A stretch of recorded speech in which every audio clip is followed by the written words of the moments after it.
Hi there, listeners to Blogging Heads. We are sort of living on the edge today because I think I need to update the call recorder software, but I can't actually tell if I have to. So, very exciting situation. We don't really know what's going on. There's lots of high drama.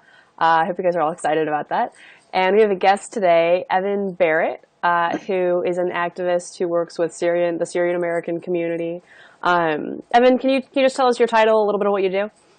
Yeah, I am the Deputy Director of the Syrian Emergency Task Force, and our community advocacy organizations basically have two big primary focuses: some civilian protection measure inside of Syria, like a safe zone, and a sort of more impactful refugee resettlement policy here at home. Cool. And when we talk about a safe zone for Syrians in the country of Syria, that means sort of like an increased U.S. military ground presence of some sort, but not necessarily laid out in any explicit way. Is that correct?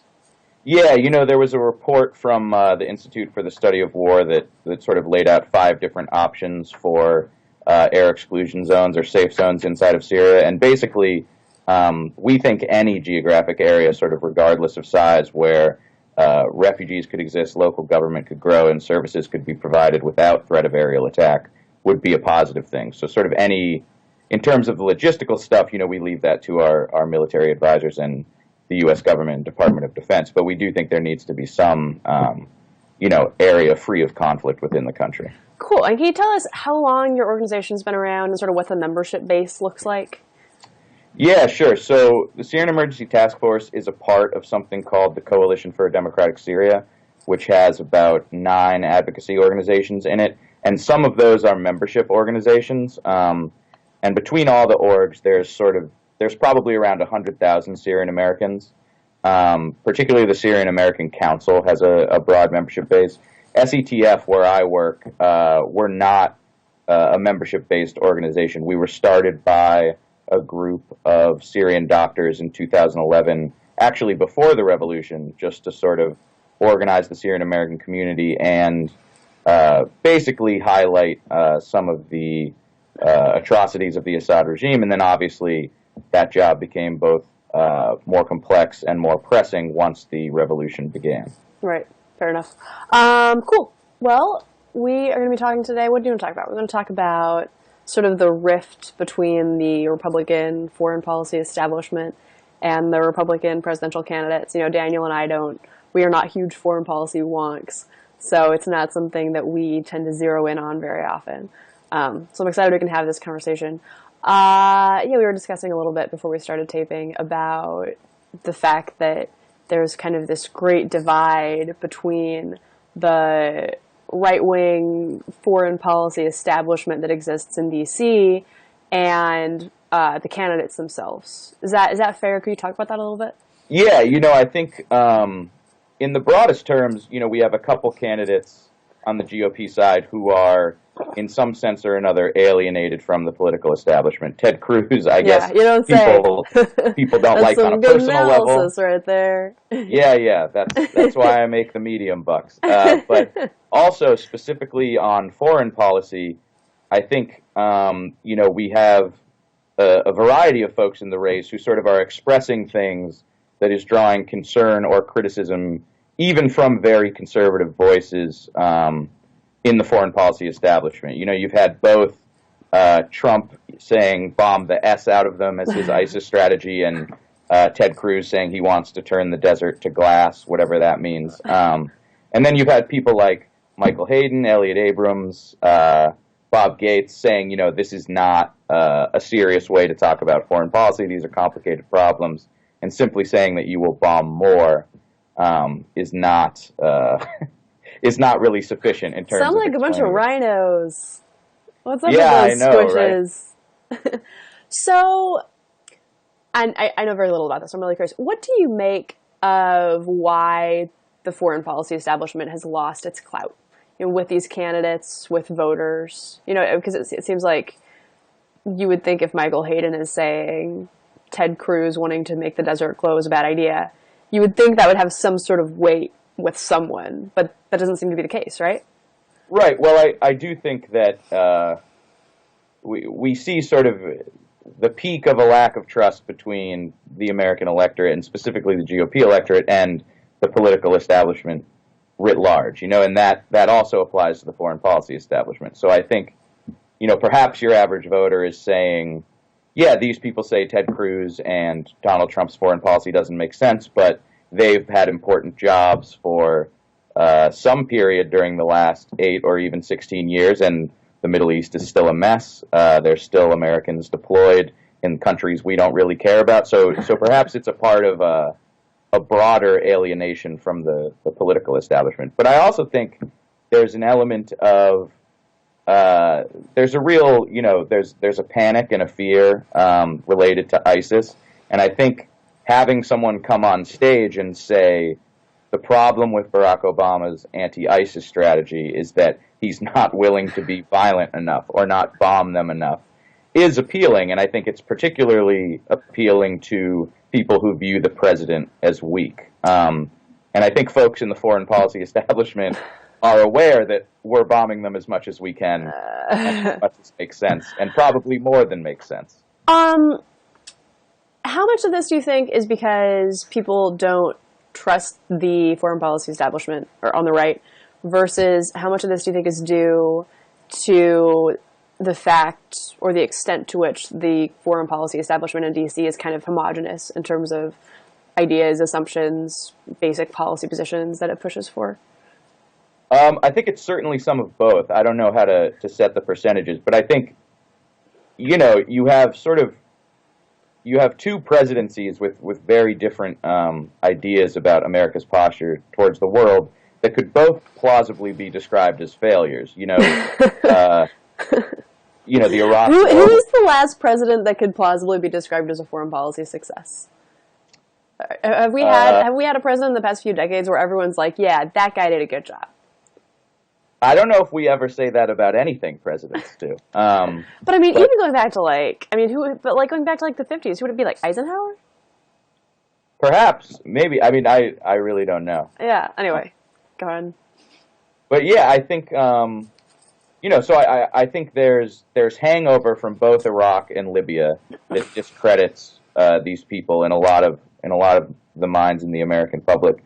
But I do agree with you too that there is, a criticism that I've actually seen Robert Wright make on Blogging Heads that I think there's some truth to, is that if you study foreign policy or you have a foreign policy job, the only fun theory to come up with is a theory of doing something.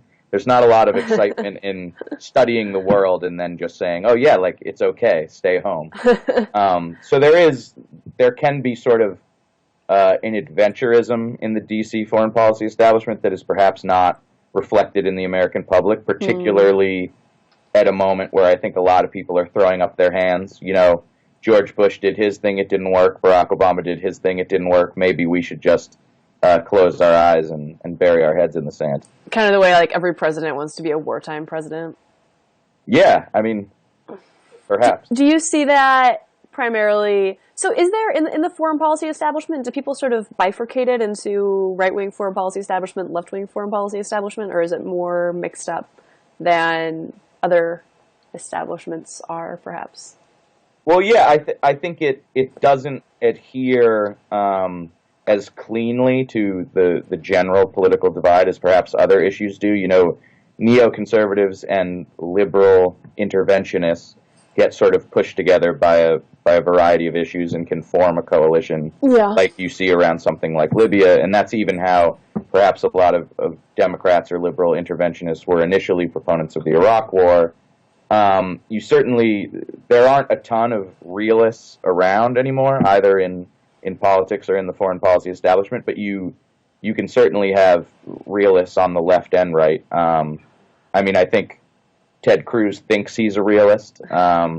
And, Robert Wright has described himself as sort of a humane realist. So I do think they don't, these attitudes don't adhere to the general sort of left-right split. So what category would you put Trump in? I think Trump's a nativist, so everything. And is that would you say that's a foreign policy too? No, I think it's just sort of an egotistical, xenophobic worldview that overwhelms On the other hand, though, he's so upset about ISIS, even though ISIS is not a significant immediate national security threat to the United States, right? Like, people who are upset about ISIS are upset about it on humanitarian grounds, human rights grounds, persecution of Christians grounds. I mean, if Trump is as nativist as we assume, and like by nativist, I would say putting sort of a unhealthy or bizarre or weird fixation on the value of people born in this country, to assuming that their lives are more valuable than other people's lives. It's a very technical definition. But if that's what we mean when we say Trump's a nativist, then his wanting to bomb the shit out of ISIS isn't particularly nativist impulse, right? Perhaps, but I think it's pandering. And another thing you'll notice that I think sort of reveals his lack of serious engagement on these issues, as well as his lack of commitment to them, is that he may repeat the line that we're going to bomb the shit out of them, but implicit in that is that there will not be a real cost to the American people. He's not saying, to get this done, we're going to have troops on the ground, you're going to have to send your sons and daughters. He's just sort of saying, people who are already in the military, people who you don't have to know, will drop bigger bombs more often, and then it'll all be fine. So I think he is invoking this claim that sort of like, in a weird way, I think he links the PC thing that he's against to the conduct of war. He sort of implies that the president has limited the rules of engagement in a way that makes it difficult to really destroy ISIS, and that if you just loosen that up, it would be okay, or you'd have a more successful anti-ISIS campaign. And I think that's also something that military experts and a lot of foreign policy conservatives wouldn't agree with. Yeah, I understand that. That makes sense. Interesting. So, is there a term when you say Ted Cruz thinks he's a realist but actually isn't? What's the difference there? Can you? Well, what I mean to say, I don't think he's engaged with any real school of thought in foreign policy. I just mean he has expressed an unwillingness to engage in things that he doesn't really think America has an interest in. One phrase he's repeated a couple times is, America shouldn't stick its nose in other people's civil wars. He has noted, he doesn't really note the crimes of the Assad regime, but he says things like, Assad's a bad guy, but he's better than ISIS. We need to sort of accommodate ourselves to certain dictators if they are joining us in the battle against terrorism. So, I think he's trying to sound like he sort of is the adult in the room, that yes, these are tough choices. You may have to partner with some people you don't particularly like, but that these choices may be necessary both to mitigate the risk that America is exposed to and to deal with the problem in the most low-cost way. And how is that different from foreign policy realism? Well, I think it's just sort of a intellectually bankrupt realism. There's sort of, there are certain people who could make, I think, serviceable arguments, not totally dissimilar from what Cruz is saying, but they would also bother to address real issues like, how do you stop the refugee crisis? If the refugee crisis is threatening to break up the EU or leading to the rise of right-wing parties in Europe, how do you address this? To my mind, Cruz isn't interested in any of this. He just says, turn the desert to glass, let Assad kill ISIS. It's just not very intellectually robust. So you would say for somebody to be a realist, there has to be a certain level of intellectual firepower. Yeah, or just sort of, it's fine to be focused on the drawbacks and the risk exposure of greater American involvement. That being said, you have to identify the interests that are threatened by the status quo and sort of say what you plan to do about them. And I think a realist would say that, expending more resources on bombing the Islamic State, whatever that means, turning the desert to glass, is not particularly realist. I've seen some writers say things like, what is the purpose of this bombing campaign? Realists might see it as pageantry. like there are strikes where you can take out ISIS leadership. There's also just sort of perfunctory bombings of Raqqa because you want to be able to tell people that you're bombing the ISIS capital, but we don't know what those bombings actually accomplish. Interesting. That makes sense. So you said there aren't really any realists left in the foreign policy establishment, or at least not a significant, not like a critical mass, maybe. What happened to them? Like, were there ever realists? Did they go somewhere? Was there sort of a... Yeah, I mean, were they exiled? I don't think they're exiled. I do think they're much more common in academia than they are in either the think tank policy world or in administrations. I don't have a real subtle explanation for it, except that to say I do think, in many cases, presidents want to do things. They're interested in active policies. And also, like, if you look at even someone like Obama, who has sort of a cautious disposition about international engagements, he has in many cases surrounded himself with people who are thought of as more liberal interventionists, like Samantha Power. And in a way, he feels comfortable sort of allowing people like that in the administration to be the voice of, well, here's how you could do more.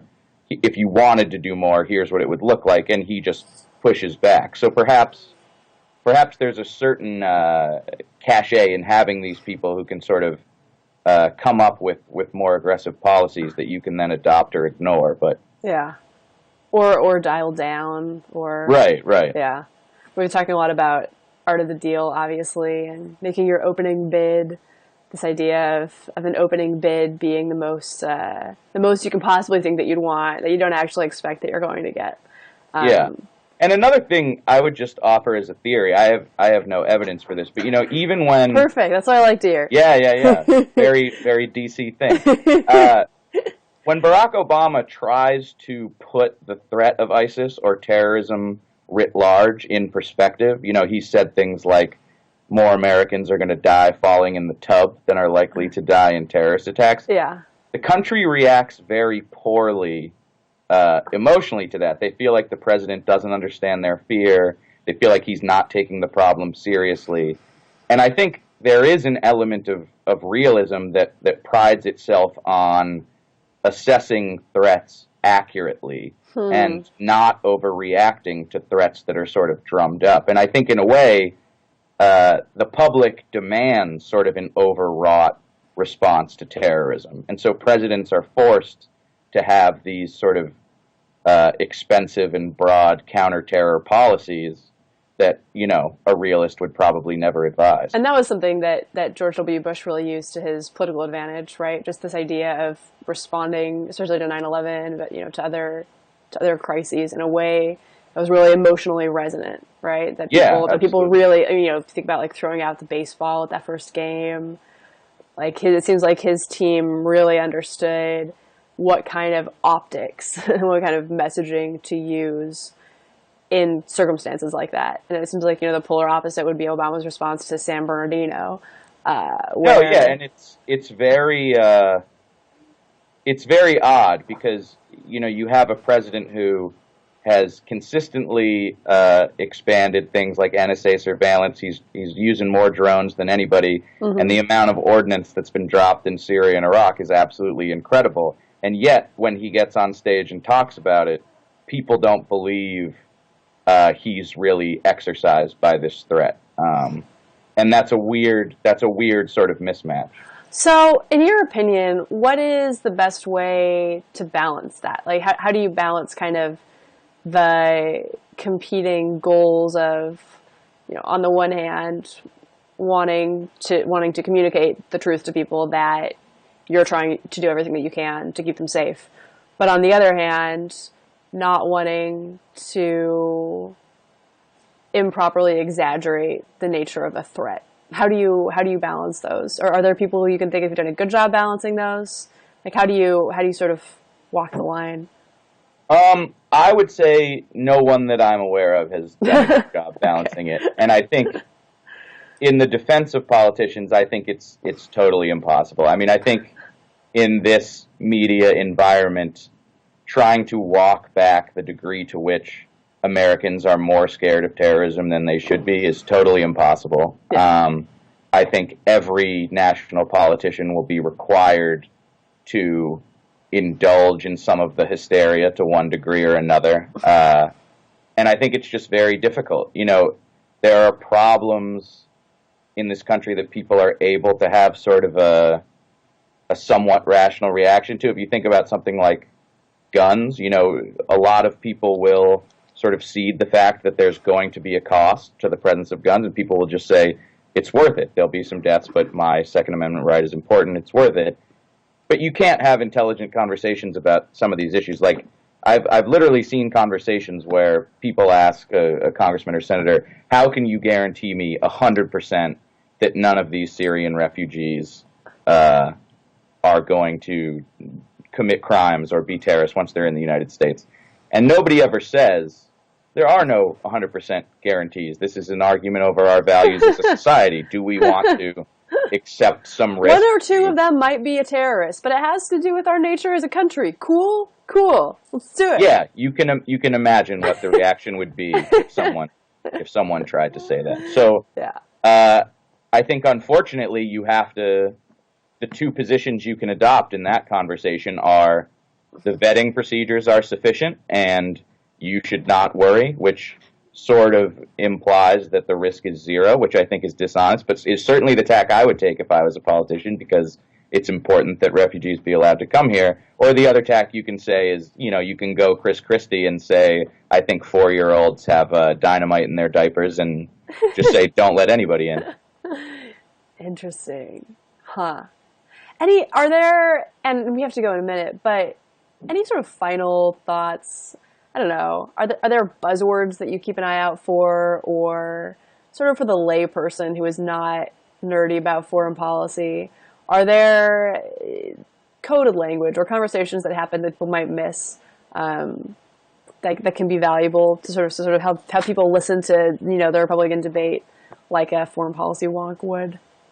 Well, I think for me, like the most disturbing part of this election cycle, and there's a lot to choose from, is just the degree to which, and actually on both sides of the aisle, you have a lot of candidates, and in fact, people who have made it very far along, really turning back from the world. I mean, I think even a cycle ago, most major candidates from most parties would talk about how to strengthen relationships with Europe, where the United States is going as sort of the global leader. Now we have, Bernie Sanders, who's really only interested in domestic problems. There's a story in your outlet, The Daily Beast, by Tim Mack earlier today about how Bernie was taking questions, and a guy who's actually part of our community, Ismail Basha, went up to him and said, I have a question. And Bernie said, oh, great. And he said, it's about Syria. And Bernie's face just sort of fell, and he's like, I'm tired. I don't have time for this. And then on the Republican side, too, between Cruz and Trump, you sort of have guys that vacillate between saying we're going to own the world, but also, it's not about building partnerships with our traditional allies. It's more just about, focusing on the priorities of America alone. And I think it's very disturbing. I mean, I think most foreign policy people, especially in this town, understand the sort of post-World War II institutions built out of the United States and Europe, the sort of Atlantic Alliance. This is a very important thing for security and economic growth in the world. Rhino. And I think this is the cycle where that's been the least discussed. Yeah. Or if anything, like relitigated. Yeah. That's exactly right. Things that we thought were shared assumptions are suddenly being relitigated. And I at least hope it's as horrifying to other people as it is to me. I'm absolutely confident. Yeah. There's a lot of horror out there, so that's good. Well, on that note, thank you for joining us on Flocking Heads. Yeah, thank you for having me. I appreciate it. Yeah, it was fun. Do you have a Twitter handle or a website or where people can sort of... Yeah, at Evan M. Barrett. And you can go to SyrianTaskForce.org if you want to look at the Syrian Emergency Task Force website. Right on. Thanks a bunch. All right, thanks, Betsy.